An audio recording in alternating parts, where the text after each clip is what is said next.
Have you ever scrolled through a friend's profile and wondered why they barely post any photos? You assume they're shy, boring, or hiding something. But what if the opposite is true? What if not posting photos speaks to strength, choice, and intentional living rather than invisibility? Stay with me. Over the next several minutes, we'll unpack the real psychology behind photo-silent profiles and why their silence can teach us about privacy, identity, and what it really means to be present in a digital age. Social media turned everyday life into performance. A single frame can be polished, captioned, and rehearsed. Everything becomes content. For many people, posting photos is a way to belong, to be seen, to feel validated. But for others, the camera becomes a choice point. Will I use this tool to connect, or will I let it turn my life into a stage?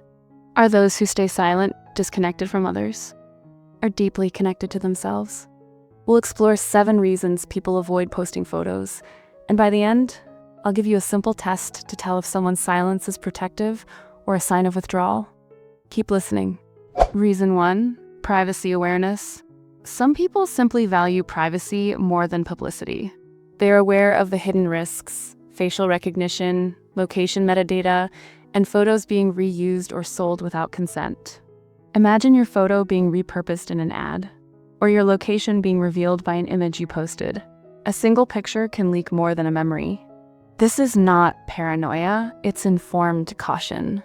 Cybersecurity researchers have shown how images can reveal metadata and be scraped for identity matching. For some, the decision not to post is a boundary, a way to keep their life out of machine-readable archives.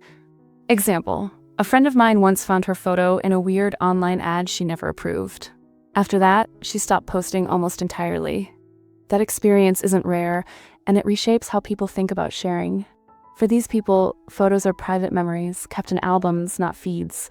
Respecting that boundary is respecting their sense of safety. And if you think that's extreme, wait until you hear reason 4.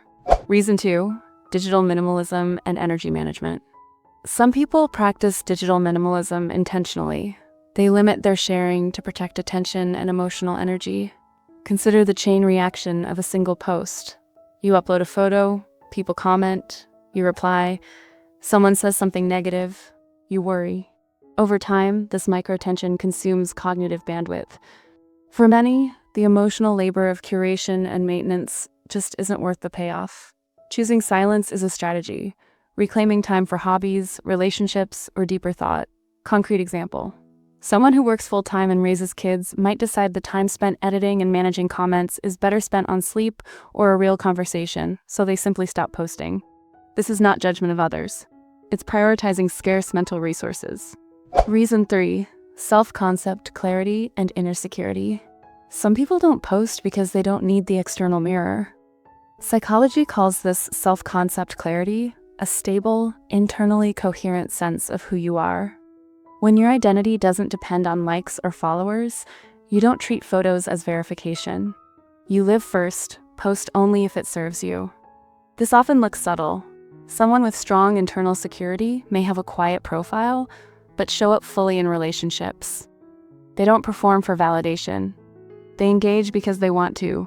Illustration. Think of 2 colleagues. One posts daily for applause. The other rarely posts, yet is calm, generous, and present in meetings. The silent one isn't hiding. They simply aren't outsourcing their sense of value.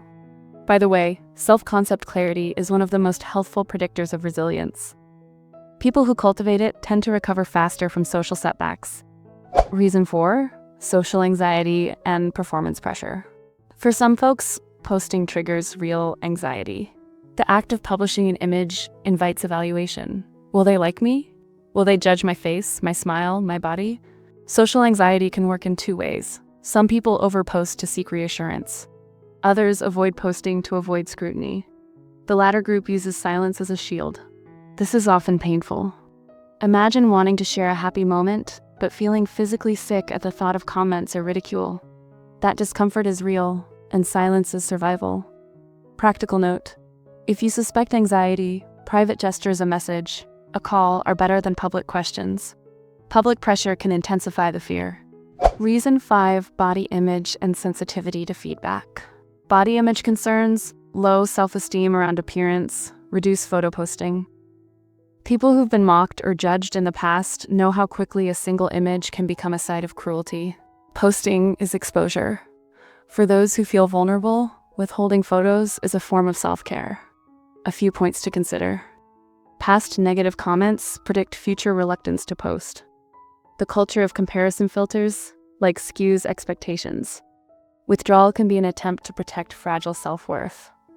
If someone you know is visibly sensitive about photos, small affirmations in private matter more than public praise. Reason 6. Authenticity preference. Some people reject the stage. They see social feeds as performative and economy of displays. For them, life should not be edited for consumption. Not posting can be an ethical choice, a refusal to commodify private life. It's a declaration, I will not turn my relationships into content. This group often values depth over showmanship. They might write letters, have long phone calls, or meet face-to-face. In short, they trade spectacle for substance. This choice can feel noble, but it can also look aloof. That's why we need the quick test later. Reason 7. Culture, context, and role differences. Culture matters. In some societies or families, photos are immodest or risky. Certain careers require discretion.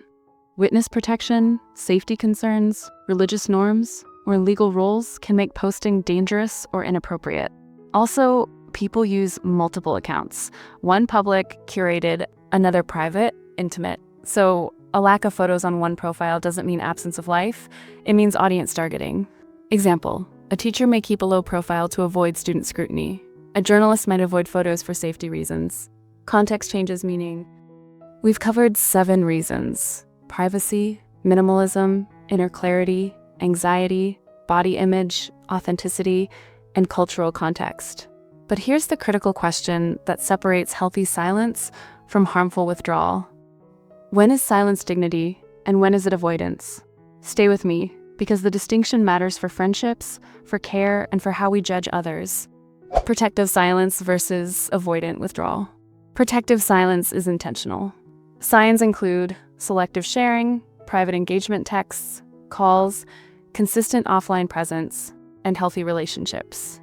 These people show up just not for public spectacle. Avoidant withdrawal shows patterns of isolation, missed events, evasive messaging, avoidance of repair or intimacy, and a broader pattern of pulling away from relationships. Practical checklist you can use. Are they responsive in DMs or calls?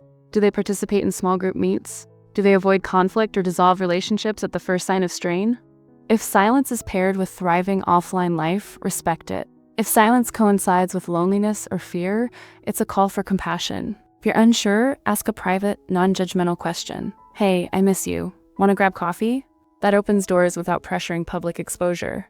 For friends and partners, what to do? If someone you care about rarely posts photos, assume competence first. Start with curiosity, not judgment. Respect boundaries, then invite connection. A private message often matters more than a public like. Offer help gently. If their silence looks avoidant, offer presence, not advice. Examples of what to say. I love seeing you offline. Want to meet up? I notice you don't post often. I respect that. Just making sure you're okay. Small gestures of private attention are usually far more healing than public commentary. The larger trend. Privacy as power. We're seeing a cultural shift. Privacy as a form of power. Fewer posts, curated audiences, platform free time. These are modern strategies for emotional health. When images stop being currency, presence becomes currency. Presence, being fully in the moment, cannot be quantified by likes. This movement isn't antisocial. It's a new kind of social intelligence, knowing when to show up, for whom, and how much to share. Here's the short test. Do they show up somewhere else? If yes, honor their privacy. If no, consider a gentle check-in. One simple question can turn judgment into care.